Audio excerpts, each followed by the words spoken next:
मलिगी इलाके रज़ाकाबाद के मोहल्ला गरीबाबाद में चंद रोज़ कबल पेश आने वाली आतिश ज़दगी के वाक़े में 5 गरीब माहीगीर ख़ानदान मुकम्मल तौर पर बेघर हो गए हैं, जो इस वक्त खुले आसमान तले शदीद सर्दी में ज़िंदगी गुजारने पर मजबूर हैं।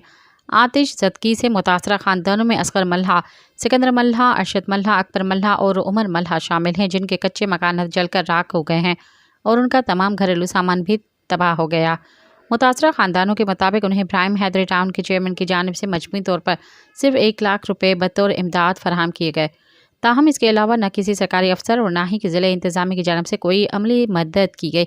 मुतासरीन का कहना है कि मौजूदा महंगाई के दौर में 1 लाख रुपये में कच्चा मकान दोबारा तामीर करना नामुमकिन है, क्योंकि इतनी कलील रकम से न रिहाइश बहाल हो सकती है और न ही बुनियादी ज़रूरियात पूरी की जा सकती हैं। मुतासरा माहीगीरों ने हुकूमत सिंध, मुंतखब नुमाइंदों और ज़िला इंतज़ामिया से मुतालबा किया है कि वाक़े का फ़ौरी नोटिस लेते हुए उन्हें मुनासिब इमदाद फराहम की जाए और कच्चे मकानात की असर नो तामीर करके दी जाए।